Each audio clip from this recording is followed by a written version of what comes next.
Hoje nós vamos examinar um texto bíblico onde Deus chama alguém para experimentar um tempo de novidade, o radicalmente novo de Deus.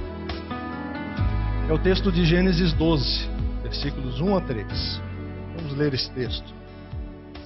Diz assim: Então o Senhor disse a Abrão: Saia da sua terra, do meio dos seus parentes e da casa de seu pai, e vá para a terra que eu lhe mostrarei. Farei de você um grande povo, e o abençoarei. Tornarei famoso o seu nome, e você será uma bênção. Abençoarei os que o abençoarem, e amaldiçoarei os que o amaldiçoarem. E por meio de você, todos os povos da terra serão abençoados. Há várias maneiras da gente estruturar esse texto e examiná-lo. E os estudiosos têm muitas ideias a respeito disso. Mas eu quero fazer uma estrutura bem simples nesse texto. Eu quero pensar acerca dos dois imperativos que estão nesse texto, no texto original. O primeiro imperativo é muito fácil de perceber. É o imperativo saia. É a ordem de Deus. Saia da sua terra, do meio de seus parentes e da casa de seu pai.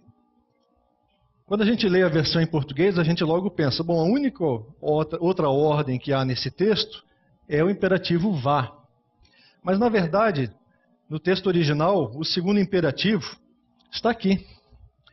E você será uma bênção, diz a nova versão internacional. Na nossa antiga versão Almeida, dizia assim, sê tu uma bênção. E é aí onde está a segunda ordem de Deus nesse texto. E nós vamos já ver por que essa ordem pode ser transmitida também como uma afirmação e ao mesmo tempo uma ordem. Então nós vamos adotar uma estrutura baseada nesses dois imperativos.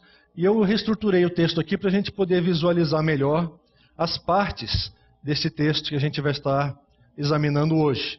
Vocês percebem que existem uma ordem, a primeira ordem, falando sobre que laços Abrão foi chamado a romper. A segunda ordem de como Deus promete abençoá-lo ao momento que ele cumpre essa ordem. E depois também como Abraão se tornaria bênção aos outros. Então eu convido vocês a examinarmos esse tempo de novidade para Abraão e a jornada que ele começa na sua vida a partir dessa ordem de Deus. O primeiro ponto do nosso texto é a ordem de Deus para que Abraão rompa as amarras da sua vida. Saia da sua terra, saia do meio dos seus parentes e da casa de seu pai. Deus está claramente dizendo que Abraão precisa romper os laços em duas esferas. A esfera da terra, da onde ele estava, do local onde ele estava, e a esfera da família, dos laços familiares. Então vamos considerar esses dois laços que Abraão tem que romper. Romper laços com a terra e com a família. Em primeiro lugar, que laços Abraão tinha com a sua terra? Onde Abraão vivia? Abraão vivia em Ur. No nosso texto fala em Ur dos Caldeus, uma referência de como a cidade ficou conhecida mais tarde. Mas nessa época, na época de Abraão, Ur era uma grande metrópole do povo chamado Sumério. Era um grande centro comercial dessa época. Uma cidade que, aproximadamente 2000 anos antes de Abraão, já estava sendo formada, sendo edificada. As escavações revelam a vida dessa cidade, e só para vocês terem uma ideia, temos aí um mapa com os países atuais, para vocês verem que Ur fica ali no sul do Iraque, perto do Golfo Pérsico. Ali nós vemos também Arã, para onde Abraão migrou depois, e a posição de Canaã, ou Palestina, como nós a conhecemos. Então, Abraão saiu ali do sul do Iraque, da antiga Mesopotâmia, dessa cidade chamada Ur. E essa cidade, uma cidade de 2000 anos de existência, era famosa por causa da sua religião também. Era uma cidade que era um centro de adoração ao deus Lua. Eles adoravam o deus Nana e sua consorte, Ningal. E eles adoravam esses deuses nesse zigurate. Zigurate é uma grande construção dessa região da Mesopotâmia, que serve como um misto de templo, de local de adoração, de local também de educação e local até de reuniões. E então essas são as ruínas parcialmente reconstruídas de um zigurate. É uma foto atual, vocês veem pelo carrinho ali, na época de Abraão não tinha esse carro. E também possivelmente era um zigurate um pouco maior. Essas são apenas as ruínas que foram parcialmente reconstruídas no Iraque de hoje. Então essa é uma cidade que já tinha uma arquitetura bem desenvolvida. É uma cidade onde eles construíam casas de 2 andares. Algumas delas tinham 10 a 20 quartos. Algumas delas tinham capelas de adoração com os seus vários ídolos. Nessa cidade também, os sumérios desenvolveram a escrita cuneiforme. Eles registraram muita coisa. E muitas coisas ainda os arqueólogos têm escavado e descoberto, estão traduzindo. E os estudantes aprendiam com essas tabuinhas a escrever, a multiplicar, a dividir, a extrair raízes quadradas e cúbicas, coisa que muitas das nossas crianças hoje nem aprendem mais. E história e lei também ficaram registradas nessas tabuinhas. Mais do que isso, você sabe que, embora eles não tivessem e-mail naquela época, eles já mandavam cartas. E eles registravam suas cartas em tabuinhas de argila, que eram secadas ao sol, secas, e algumas delas eram colocadas dentro de envelopes. Eles faziam envelopes de barro e colocavam essa carta dentro do envelope, que era então lacrado, para poder mandar para o remetente, só ele poder ler o conteúdo da carta. Isso tudo há 1000 anos, 500 anos antes de Abraão. Se você pensa que Abraão viveu 2000 anos antes de Cristo, nós estamos falando aqui de uma civilização que existiu 5000 anos antes de nós. Eles também desenvolveram fábricas de tecelagem nessa cidade e de trabalho em metais. Essa é uma pequena estatueta de metal de um dos reis da cidade de Larsa, um rei sacerdote. Eles também faziam trabalhos de arte, como esse carneiro, que usa madeira, ouro, prata e também lápis lazuli, que é uma pedra preciosa que eles importavam do atual Afeganistão. Eu mostro tudo isso para vocês, para que vocês possam perceber que Abraão não saiu de um buraquinho qualquer. Ele não era um retirante do Nordeste à procura de um lugar na capital, em São Paulo. Muito pelo contrário. Ele saiu da São Paulo da sua época, uma grande metrópole, uma cidade que tinha 2000 anos de existência e de cultura. E ele rompeu com tudo isso para ir sim para o Nordeste da época. Para uma cidade onde, para uma terra de Canaã, onde ele não ia encontrar essa metrópole, essa cultura desenvolvida e tudo isso que ele tinha à sua disposição em Ur. E a gente muitas vezes fica com a impressão de que o pessoal daquela época não tinha cultura. O pessoal daquela época vivia tudo nas cavernas. Bom, não nessa época. Nessa época eles já tinham bastante cultura, já tinham muitas coisas desenvolvidas, e embora nós continuamos a desenvolver a nossa cultura, eles eram pessoas que viviam já numa complexidade de vida bastante grande. Mas Abraão foi chamado a romper com essas tradições culturais. Abraão foi chamado a largar a vida de metrópole, a vida da cidade grande, e ir para onde Deus o estava mandando. Então, além de largar mão do seu passado, de tudo aquilo que a cultura suméria tinha construído, e isso porque eu não conversei acerca dos acádios e de tudo mais que aconteceu naquela região. Se vocês gostam de história, vocês podem mergulhar a fundo nessa época, que é muito interessante ver quanto tinha acontecido já de civilização e quantos impérios já tinham se erguido naquela região e caído, ali naquela região perto de Ur e da Babilônia, antes que Deus chamasse Abraão. Mas além de romper com esse passado todo, Abraão também rompe com seu presente, com a sua autonomia de vida.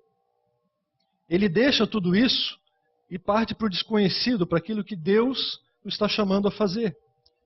Ele sai da sua zona de conforto. É tão fácil para muitos de nós viver na cidade grande. Eu não sei qual era a profissão de Abraão. Alguns acham que ele sempre foi um criador de gado e sempre foi um nômade. Mas eu não sei. Quem sabe ele não tinha uma profissão mais especializada dentro de Ur. E Deus o chamou e ele mudou de profissão. Talvez ele fosse um advogado, ou um político, ou alguém importante na cidade. Talvez ele até mesmo fosse apenas um fazendeiro. Mas ele abandonou tudo isso e fugiu em direção àquilo que Deus estava abrindo para ele. Ele também abandonou a sua segurança futura. Porque aquela cidade tinha muito para dar ainda. Aquela cidade ainda estava crescendo, havia muitas coisas que Abraão podia desfrutar naquela cidade. E ele trocou o certo pelo incerto. Calvino diz assim nesse texto, um comentário sobre Gênesis 12. Por que Deus não mostra imediatamente a terra, senão com o propósito de deixar seu servo em suspense, para que ele possa melhor testar a verdade do seu apego à palavra de Deus? Porque quando Deus chama Abraão, ele diz, sai da tua terra. Mas Deus não diz, vai lá para a Palestina. Deus não diz, vai para Jerusalém, com o nome que tinha naquela época. Ou vai para Hebron, ou Siquém. Deus diz, vai para a terra que eu te mostrarei. Deus deixa Abraão na incerteza. Abraão não sabe para onde está indo. Mas ele se levanta e vai. Ele abandona a sua segurança, tudo aquilo que ele podia confiar. Ele tinha estabilidade, ele tinha uma vida na cidade, ele podia continuar vivendo lá com seus parentes, com sua família, para o resto da vida. Mas ele abandona tudo isso e vai para onde Deus o está chamando. E para a gente perceber a caminhada de Abraão, a gente vê aí que ele sai de Ur, ali no sul do Iraque, e vai caminhando ao longo do rio, porque essa era a rota comercial daquela época, a rota de onde as pessoas iam quando queriam ir da Mesopotâmia até o Egito. E ele vai subindo, passa por outras cidades famosas da época, como a Babilônia e Mari, e chega até Harã. 800 quilômetros ele andou nesse percurso. 800 quilômetros. Para nós hoje é tão fácil, né? Pegar um avião, ou mesmo de carro. Mas imagina quanto tempo levou para Abraão para andar com seu camelinho 800 quilômetros. E ele chega até Harã. E dali ele devia fazer uma curva para a esquerda e continuar caminhando até a Palestina. Mas aí que vem um probleminha. Aí que vem a pegadinha. Porque Abraão também foi chamado a romper os laços com a sua família. Deus não disse só saia da sua terra. Ele disse também saia do meio dos seus parentes e da casa do seu pai. Abraão precisava romper os laços com a família que foi junto. Porque quando ele saiu de Ur, foi todo mundo. Foi o pai dele, Terá, foi os irmãos, foi o sobrinho. Toda a parentela resolveu caminhar junto com Abraão nessa jornada e resolveu se assentar em Harã, onde talvez eles tivessem seus antepassados, onde talvez eles tivessem sua origem como povo arameu. E resolveram se estabelecer ali como família. Mas Deus chamou Abraão para romper os laços também com a família. Algumas tradições familiares são gostosas.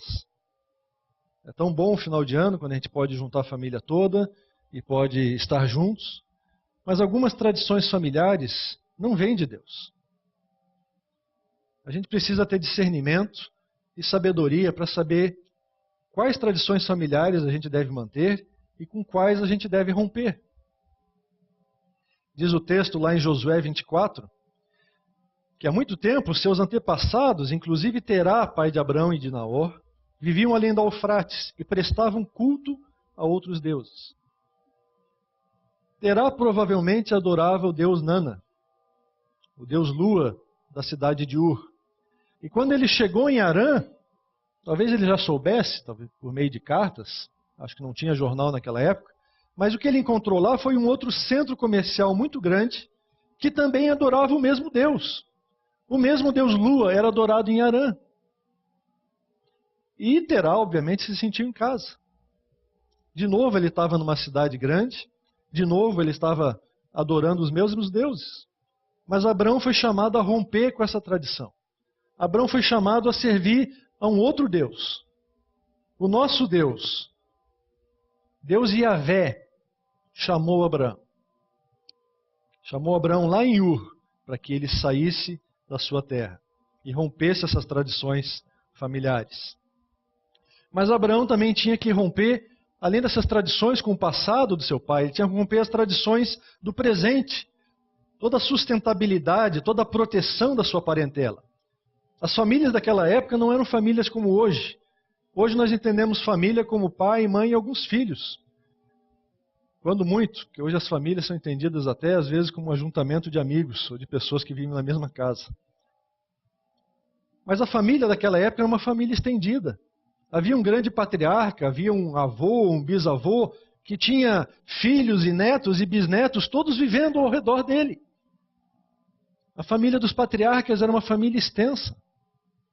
Quando a gente começa a ler Gênesis, a gente vê que essa família não era pequena. No texto lá em Gênesis 14, Abraão parte para a guerra e ele levanta 314 empregados nascidos na casa dele.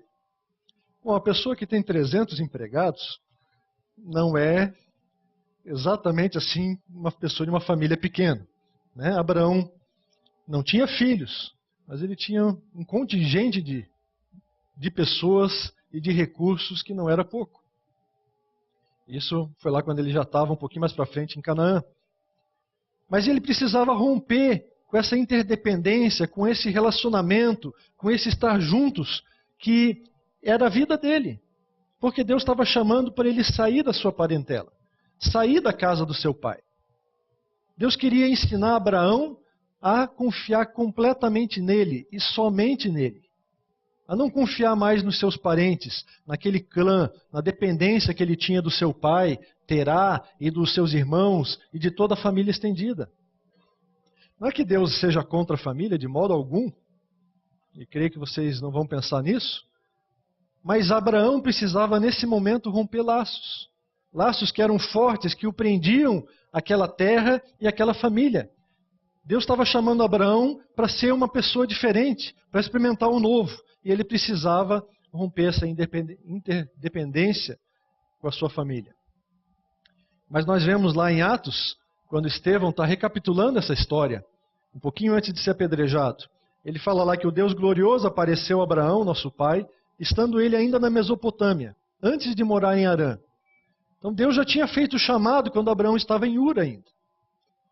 Mas Abraão começa a migrar para Harã, e ele fica lá, diz Estevão ainda, que saiu dessa terra dos caldeus e se estabeleceu em Harã. E depois da morte do seu pai, Deus o trouxe a essa terra. Abraão tinha um laço muito forte com a família. Deus tinha chamado para ele experimentar um novo, mas ele parou em Harã. Talvez o pai estivesse doente, talvez o pai quisesse só se estabelecer ali. E ele disse, não dá para eu ir ainda para essa terra que Deus vai me mostrar. Eu não posso deixar meu pai aqui, eu não posso deixar minha família aqui. Talvez, do ponto de vista humano, ele tenha feito certo. Mas eu creio que Abraão atrasou um pouquinho aquilo que Deus tinha para a vida dele. Porque Deus tinha dado uma ordem específica quando Abraão ainda estava em Ur. Saia da casa do seu pai. Mas Abraão resolveu esperar até a morte do pai, para que pudesse cumprir aquilo que Deus estava chamando a fazer. Abraão teve também que lançar fora seus sonhos de posteridade. Diz o texto lá em Gênesis 12, versículo 4, um pouquinho mais para frente, que Abraão saiu de Harã quando já tinha 75 anos. Ele provavelmente já estava resignado a não ter mais filhos, resignado a não ter uma posteridade sua mesma, e ele estava contente em viver com a família.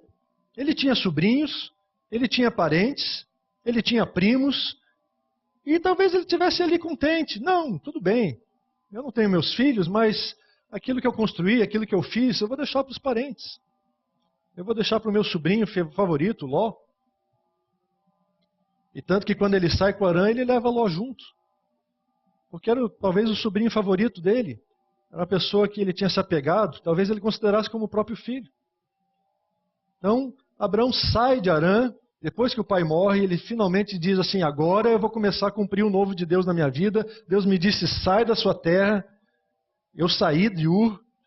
Ele diz, sai do meio dos seus parentes, sai do meio da casa do seu pai, e agora eu estou deixando a casa do meu pai, eu vou em frente para essa terra que Deus vai me mostrar.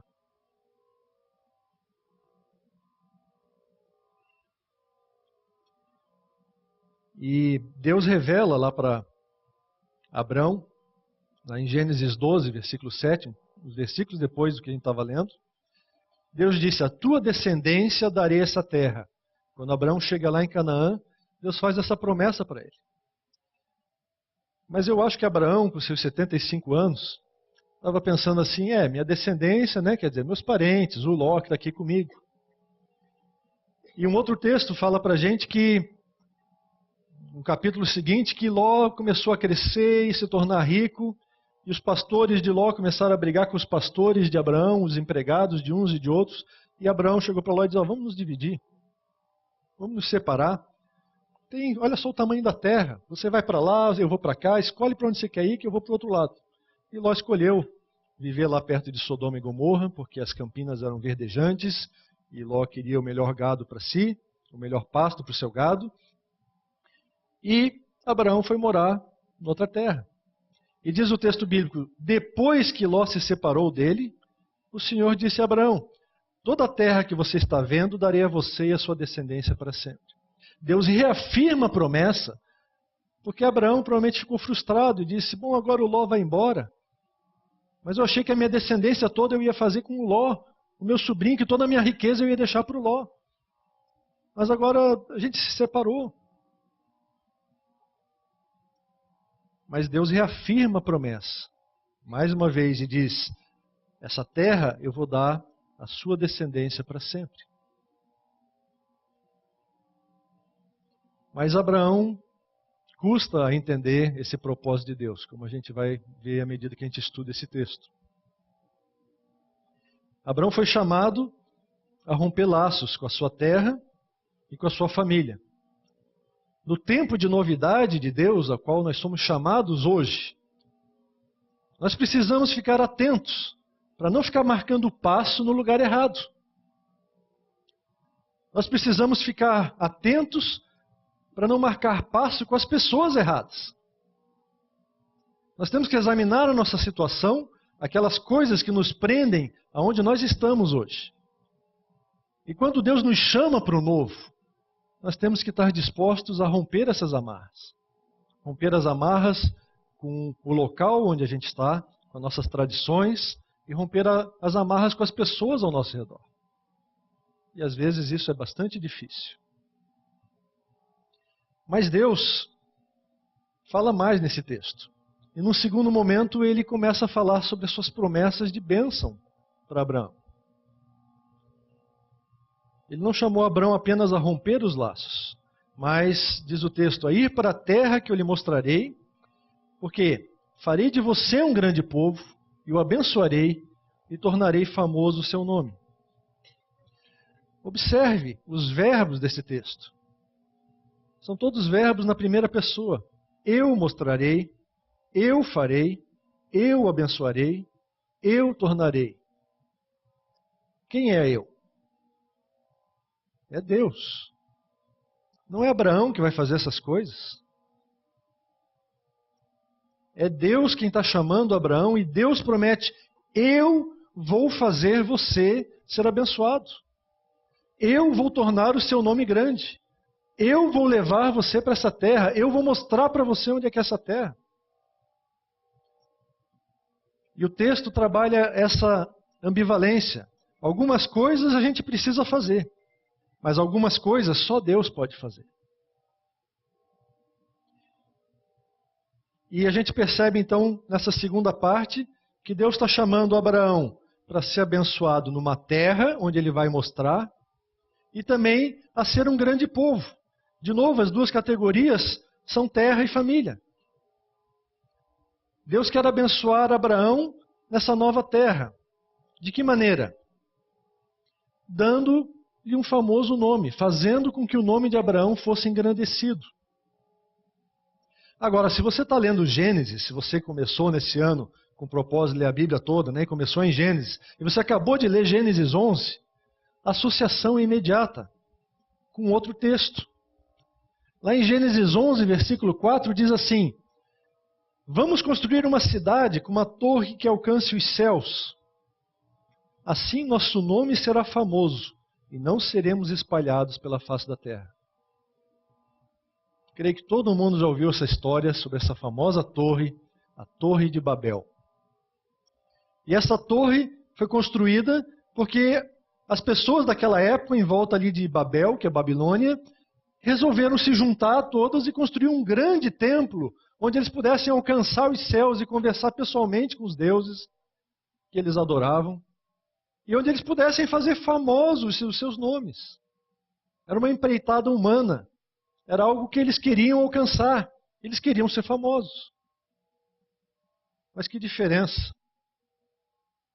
Deus diz para Abraão: eu tornarei famoso o seu nome. Não é Abraão que vai ser famoso sozinho. Não é Abraão que vai ser uma grande pessoa quando chegar em Canaã.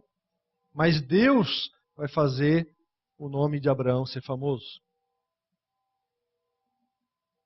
E diante do futuro, certo ou incerto, nós precisamos deixar de olhar para a maneira que nossa cultura diz que nós alcançamos o sucesso.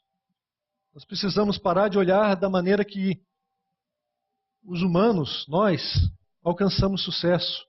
O que o mundo de hoje diz que você precisa fazer para você ter sucesso, para você ser famoso. Precisamos começar a olhar para aquilo que Deus quer fazer na nossa vida. Porque é Deus que vai tornar o nosso nome grande. Não são os homens, não é a cultura. Nós temos que confiar nos métodos de Deus. A cultura diz que nós não podemos abrir mão das nossas garantias, do nosso futuro.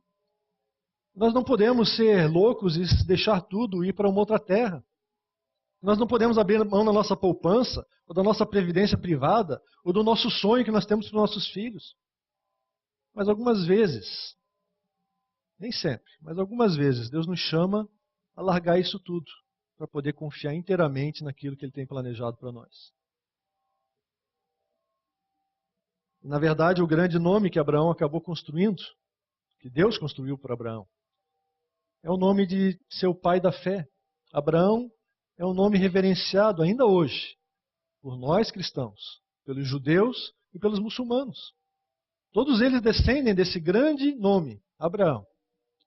É um nome muito famoso na terra. E naquela época ninguém conhecia o Abraão. Mas Deus chamou Abraão para dele fazer algo tremendo. Assim como Ele tem chamado você e eu. Não segundo o padrão do mundo. Não segundo o sucesso que há no mundo. Mas muitas vezes largando essas coisas. Para que de nós Ele possa fazer uma coisa tremenda e incrível. Mas também nessa caminhada a gente vê que a saída de Abraão da terra, da sua terra, começa a reverter a expulsão da terra que Adão sofreu. Diz o texto lá em Gênesis 3 que depois que Abraão e Eva pecaram, que o Senhor Deus o mandou embora do jardim do Éden para cultivar o solo do qual fora tirado. Adão e Eva foram expulsos da presença de Deus. Entraram no exílio da presença de Deus. Abraão foi chamado para vir para a terra prometida, para a terra que Deus tinha começado a preparar e selecionou para se manifestar, e onde a presença de Deus ia habitar no meio do seu povo. A chamada de Abraão é uma chamada para voltar à presença de Deus. É uma chamada que começa a reverter esse exílio que aconteceu lá na queda. Muitas vezes a gente não consegue imaginar tudo aquilo que Deus quer e tudo aquilo que Deus vai fazer com uma simples ordem. Mas quando Deus chamou Abraão para uma novidade de vida, ele tinha muitos planos com relação àquela caminhada. E foi uma caminhada que levou Abraão a construir a presença, a estar na presença de Deus, a construir suas tendas, a habitar lá na Palestina, a sair da sua zona de conforto e procurar habitar na presença de Deus. Algumas vezes Deus nos tira também da zona de opressão. Mais tarde, quando o povo de Israel está lá no Egito, na escravidão, Deus também os tira daquela zona de opressão, daquela zona de escravidão, para trazer para a mesma terra prometida. Então Deus trabalha nos tirando de onde nós estamos, para nos levar para a sua presença. Mas também Deus queria abençoar Abraão na sua família, mas não pela religião. De novo, há uma conexão com o capítulo 11 de Gênesis. Porque quando está contando a história de Terá, que Terá gerou seus filhos, ali no versículo 30, o narrador insere uma informação muito importante, parece que completamente fora de contexto. Ele diz assim, ora, Sarai era estéril e não tinha filhos. Porque ele está falando da bênção de Deus e todos os filhos que Terá teve, netos, mas de repente ele diz, olha, Sarai, ela não teve filhos. E se você começa a estudar Gênesis e ler Gênesis, você percebe que esterilidade é uma coisa que parece que salta das páginas do livro. Porque não só Sara, mas Rebeca, Raquel e Leia, todas elas tiveram seus problemas. Essa é uma maneira que Deus estava usando, essa circunstância humana, para trazer essas mulheres e seus maridos à dependência completa dele. Para que eles pudessem reconhecer que não era através da religião, do culto aos deuses da fertilidade, que era tão comum na época, mas somente através de Deus. Não adiantava eles invocarem Iemanjá, se tivesse naquela época, ou algum santo preferido, ou o Deus preferido, ou o Deus Lua, ou em Canaã, o Deus Baal da fertilidade. Não seria através desses deuses que eles iriam gerar filhos. Mas a história do Gênesis, especialmente a história de Sara, mostra que somente Deus pode fazer o impossível. Quando Deus fala de novo lá para Abraão e promete mais uma vez, você vai ter um filho. Daqui a um ano eu vou voltar e você vai ter tido filho. A Sara não acredita. Deus diz, existe alguma coisa impossível para o Senhor? Nosso Deus é o Deus dos impossíveis. Mas aquelas pessoas ainda não tinham aprendido isso. Eu não sei se você e eu já aprendemos isso. Mas nosso Deus é o Deus dos impossíveis. É o Deus que gosta dessas situações em que a gente está sem poder alcançar um objetivo, onde a gente não vê nenhuma saída humana, e então Deus age, porque então a gente se volta completamente para Ele e adora o seu nome. Mas também não era pela religião e também não foi pelo jeitinho. Deus demora para cumprir a sua promessa. Abraão saiu e chegou em Canaã, lá com seus 75 anos, e Deus promete, e ele se separa de Ló, então Abraão vê, bom, não é através do Ló, quem sabe vai ser através do servo que Deus me deu. E quando Deus aparece de novo a Abraão, lá em Gênesis 15, Abraão até reclama, tu não me deste filho algum, um servo da minha casa será o meu herdeiro. Era costume da época que o servo mais antigo, caso o casal não tivesse filhos, ficasse com tudo, herdasse tudo. E Abraão já estava resignado. Já tinham passado quase 10 anos, ele já estava com 85 anos, e ele disse, tá bom, Deus. Eu não entendo o que tu falaste, descendência, não é com Ló. Tá bom, descendência através então desse meu filho adotivo, vai ser o Eliezer, o meu servo. Eu vou adotar e ele vai receber tudo que eu tenho. Mas Deus diz para ele, não. Vai ser alguém gerado da tua carne. E diz o texto que Abraão creu no Senhor. E Paulo vai usar isso e diz, pois é, Abraão é o pai da fé. Ele creu no Senhor. Isso lhe foi acreditado como justiça. Porque Abraão creu que ia ser alguém gerado da sua carne. Mas sabe o que Abraão faz no outro capítulo? Vocês sabem, né? Ora, Sarai não lhe dava nenhum filho. E ela disse a Abraão: já que o Senhor me impediu de ter filhos, possua minha serva, talvez eu possa formar família por meio dela. E Abraão, ladino, né, atendeu a proposta da Sara. Ele disse: ah, tá aí, era isso que estava me faltando. Vou aproveitar aqui a empregada da minha mulher. E era costume naquela época, algumas vezes também, quando o casal não tinha filhos, eles podiam usar uma concubina, uma segunda esposa, e essa segunda esposa podia gerar filhos que iam ser os filhos da patroa. Então não era nada assim ilegal, não era um adultério naquela época, era uma coisa normal naquela cultura. E Abraão disse: bom, Deus prometeu que ia ser gerado da minha carne. Está aí. E nasceu Ismaelzinho. Né? Mas Deus tem que dizer para Abraão: não é por aí. Não é pelo jeitinho. Abraão ficou ansioso. Deus nos chama para muitas coisas. E nos chama para um tempo de novidade. E às vezes a gente quer ajudar Deus. Às vezes a gente começa a dizer: Deus, mas está demorando a acontecer esse novo. Deixa eu dar um jeitinho. Deixa eu fazer alguma coisa para te ajudar, Deus. Porque a gente não aguenta, a gente não tem paciência com o tempo de Deus. Deus é muito complicado para nós. Às vezes Deus manda a gente fazer, às vezes Deus manda a gente parar. A gente nunca sabe o que Deus está pensando. E Abraão estava confuso, eu acho. E ele achou: essa é a solução. É assim que eu vou gerar minha descendência. E por causa disso, mais uns 13 a 15 anos passaram antes que Deus se revelasse novamente para Abraão. E quando ele se revelou, foi lá naquele capítulo que a gente leu, em Gênesis 18, e apareceu e teve um churrasquinho lá com Abraão, e falou: ano que vem você vai ter um filho. E Abraão creu, a Sara ficou meio assim, mas nasceu o filho. Nasceu o precioso filho da promessa. Não era mais o filho do jeitinho, não era o filho adotivo, não era o sobrinho, mas era aquilo que Deus tinha prometido. Abraão esperou 25 anos para que essa promessa se cumprisse.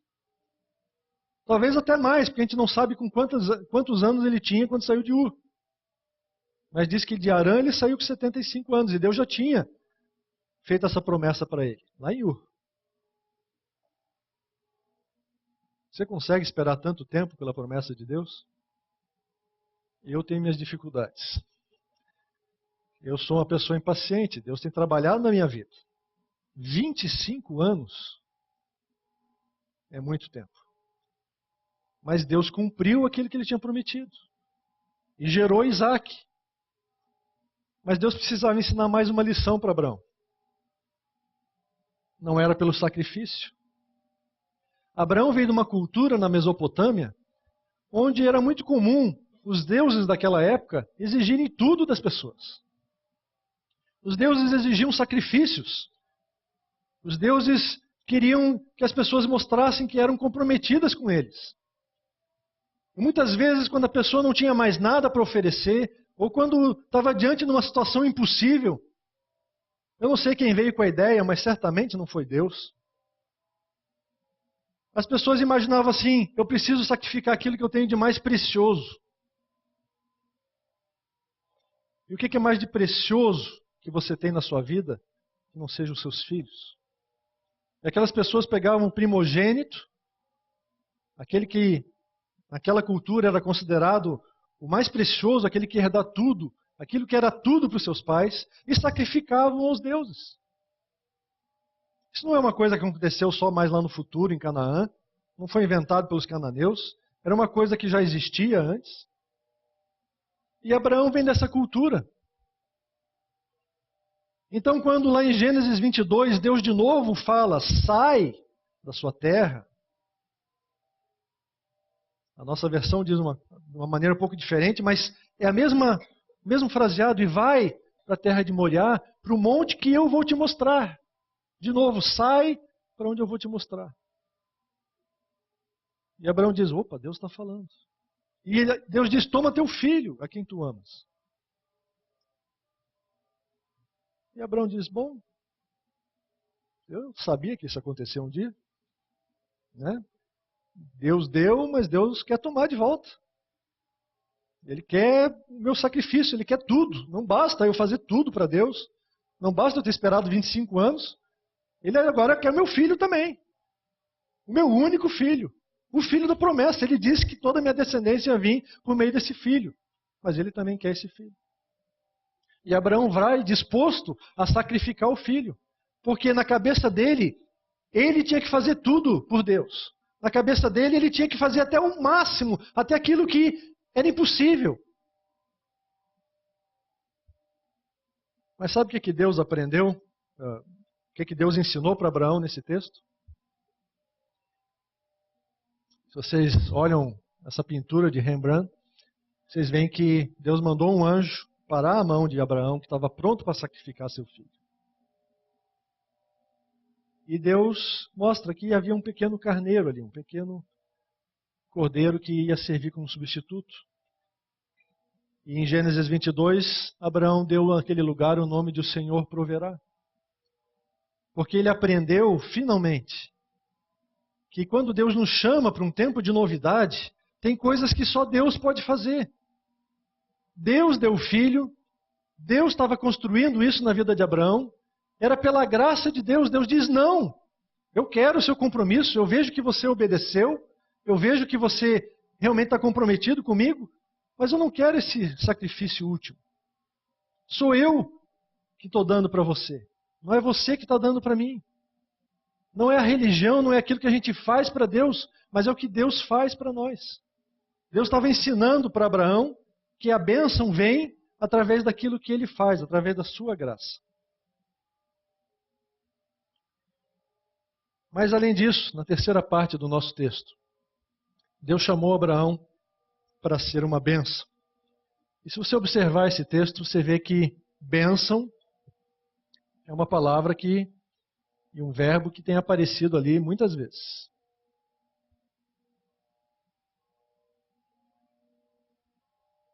Deus quer transformar o nosso passado. Esse autor, William Dumbrell, fala que a operação da maldição de Deus, nos capítulos anteriores ao capítulo 12, os capítulos anteriores a essa chamada, significou a perda da liberdade, a alienação do solo, a separação da sociedade e uma degradação vergonhosa. Nesses textos que estão citados ali, 5 vezes aparece a palavra maldição. Por 5 vezes esse verbo, de amaldiçoar, apareceu no texto bíblico em Gênesis de 1 a 11. E 5 vezes ele apareceu agora no capítulo 12, no seu oposto, no verbo abençoar. Ao abençoar Abraão 5 vezes ali, Deus estava mostrando que toda aquela maldição que foi colocada sobre a terra por causa do pecado estava começando a ser revertida. Através da bênção, Deus ia transformar o passado. Tudo aquilo que o homem tinha vivido até aquele momento, Deus ia começar a transformar em bênção. Mas Deus também queria transformar o presente. Como eu falei antes, aquele verbo, aquele imperativo, que a nossa versão antiga traduz como "se tu uma bênção", era uma ordem de Deus para que ele transformasse o presente, a vida dele no momento atual. A Nova Versão Internacional prefere traduzir como "e você será uma bênção", porque nessa ordem está muito implícito, é uma escolha difícil, está muito implícito que você será uma bênção porque você saiu da sua terra, dos seus parentes, e porque Deus o abençoou, então você será uma bênção. Não é uma ordem separada. Deus não está dizendo seja uma bênção, mas te vira. Não. Essa ordem está dentro de um contexto em que Deus diz assim: na hora que você rompe com as amarras da sua vida, eu vou abençoar você e vou tornar você uma bênção. E você seja uma bênção. Transmita isso para os outros. Abraão foi chamado a abençoar os outros. Ele teve suas dificuldades ali em Gerar e no Egito, se vocês lerem a história em Gênesis. Mas isso acabou pegando. O Isaac cresceu com esse conceito. E a gente vê depois que as pessoas falam isso lá para o Isaac. Vimos claramente que o Senhor está contigo. Agora sabemos que o Senhor te tem abençoado. Na vida de Jacó a mesma coisa. Labão reconhece que Jacó era uma bênção para ele. Mesmo Abraão, quando estava negociando um terreno para enterrar Sara, os hititas dizem para ele: você é um príncipe de Deus no nosso meio. Eles reconheciam a presença de Deus na vida dessas pessoas. E essas pessoas eram bênção onde estavam. Mas Deus também nos chamou para transformar o nosso futuro. Será que Abraão tinha ideia da bênção que viria através dele a todas as nações? É uma bênção tão importante que aquele texto de Gênesis 12 diz que aquele que desdenha essa bênção, né, o texto diz aquele que amaldiçoar você, mas na verdade é um desdenhar, um desprezar essa bênção, o você, aquilo que eu vou fazer em você. Eu vou amaldiçoar, diz Deus. Porque aquele que desdenha o que Deus está fazendo através de Abraão é cortado fora da bênção de Deus. Porque o que Deus está fazendo através de Abraão? Deus diz: em ti serão benditas todas as famílias da terra. Deus estava falando não só com relação à formação de Israel, diz Walter Brueggemann, mas a reforma da criação e a transformação das nações. Um outro cara famoso, chamado Paulo, disse lá em Gálatas: prevendo a Escritura que Deus justificaria os gentios pela fé, anunciou primeiramente as boas novas a Abraão. Por meio de você, todas as nações serão abençoadas. O que Paulo está falando aqui? Paulo está falando que a nossa salvação, a nossa reconciliação com Deus, começou lá em Abraão. Jesus, aquele que veio nos reconciliar com Deus, aquele que veio trazer todas as nações de volta à presença de Deus, ele veio da linhagem de Abraão. Quando Deus falou: por meio de você todas as nações serão abençoadas, Deus já estava pensando em você e em mim. Ele já sabia que nós, aqui, os brasileiros, íamos ser alcançados por meio daquilo que Abraão fez, que foi obedecer a Deus. E por meio da bênção que Deus ia trazer a Abraão. E por meio do propósito todo que Deus estava começando a construir naquele momento na vida de Abraão. Agora, isso é tempo de novidade. Isso é um novo que Deus faz. Abraão não fez muita coisa com a sua vida. Ele não escreveu livros famosos. Ele não ganhou o Nobel de Química por ter descoberto a cura do câncer, ou medicina, sei lá. Ele não ficou famoso por essas coisas. Ele só creu. Ele obedeceu. Mas Deus fez muitas coisas por intermédio dele. E quando Deus nos abençoa, nós então podemos ser bênção para as outras pessoas. E transformar o passado, o presente e o nosso futuro. Também da mesma maneira como Abraão foi chamado a transformar. Então, concluindo hoje, vamos recapitular aqui o que nós vimos nesse texto. Esse texto de Gênesis 12, texto essencial para a compreensão de tudo aquilo que Deus faz na sua palavra. Nós vimos que Abraão foi chamado a romper as amarras com sua terra e com sua família. E que Abraão foi chamado a ser abençoado por Deus. Tem coisas que só Deus faz, só Deus pode fazer aquilo na sua vida que é necessário para você se tornar uma bênção, para você ser abençoado, para você ter sucesso. E Abraão foi chamado a repassar essa bênção. Abraão foi chamado a se tornar bênção para os outros, transformando a história do mundo, o passado, o presente e o futuro. Por isso eu quero convidar você a refletir comigo e também a praticar essas coisas. Em primeiro lugar, que laços você precisa romper na sua vida para viver um tempo de novidade com Deus? O que está prendendo você? Abraão teve a sua história, Deus trabalhou com ele, leia Gênesis.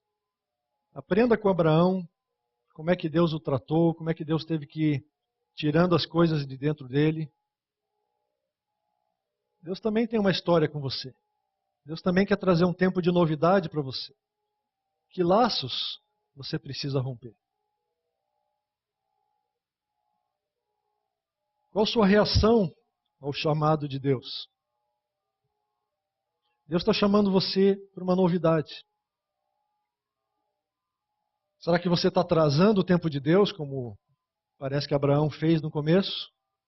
Demorando para sair do lugar onde você está, demorando para romper as amarras? Você está atrasando a obra do Espírito Santo na sua vida?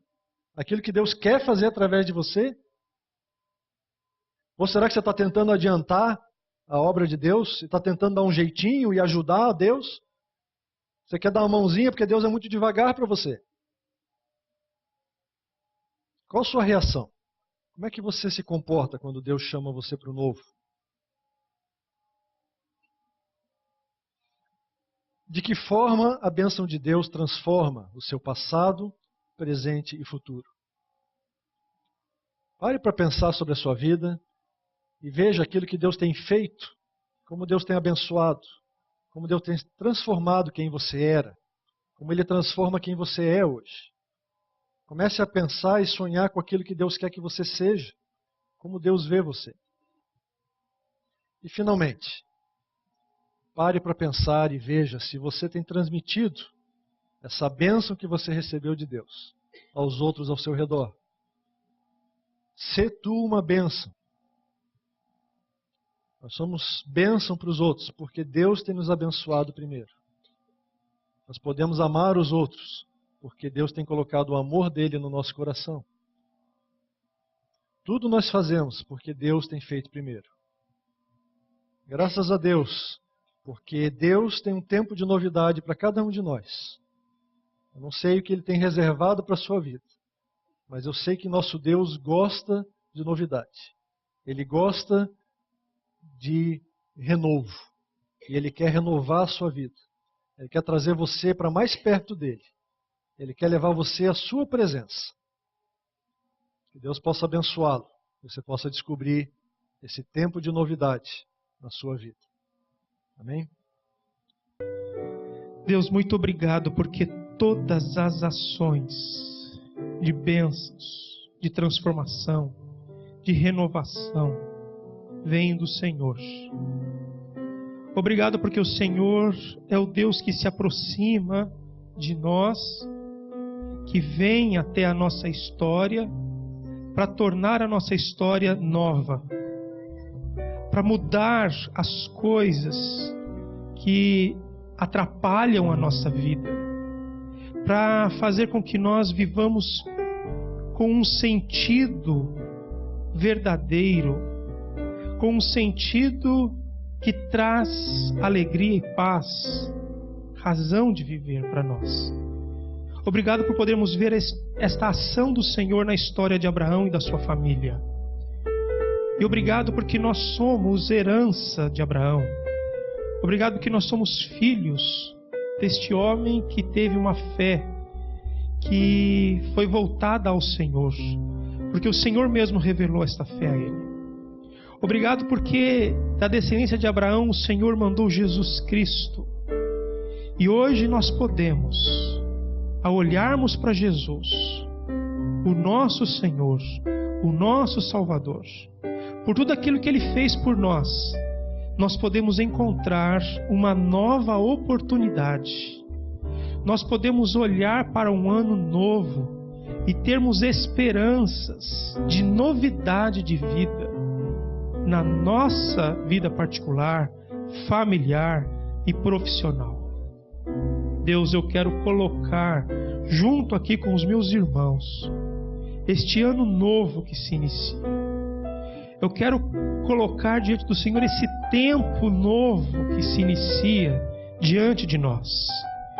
E junto com os meus irmãos eu quero colocar diante de Ti a vida pessoal de cada um de nós, a nossa vida familiar, as dificuldades que estão diante de nós. Muitos, ó Deus, passam pela enfermidade, Muitos, ó Pai, passam pelo desafio profissional. Muitos passam pelos desafios de relacionamentos familiares. E nós pedimos para que o Senhor torne algo novo, para que o Senhor construa algo novo na vida de cada um de nós. Que o Senhor receba a cada pedido de cada irmão que está aqui, de cada pessoa que está aqui, de cada pessoa que também ora conosco nos seus lares nesta manhã. E que o Senhor faça a Tua vontade. Que o Senhor verdadeiramente transforme a nossa vida.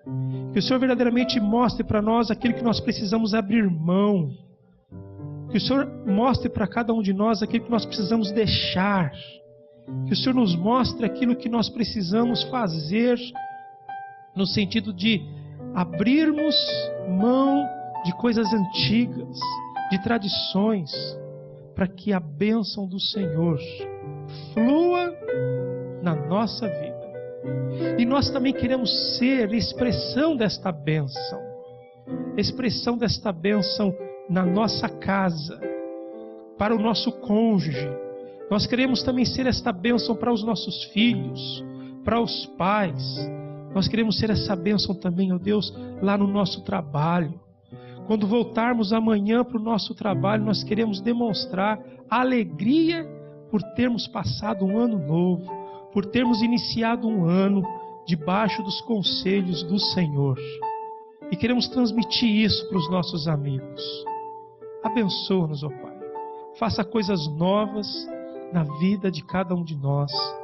Em nome de Jesus. Amém.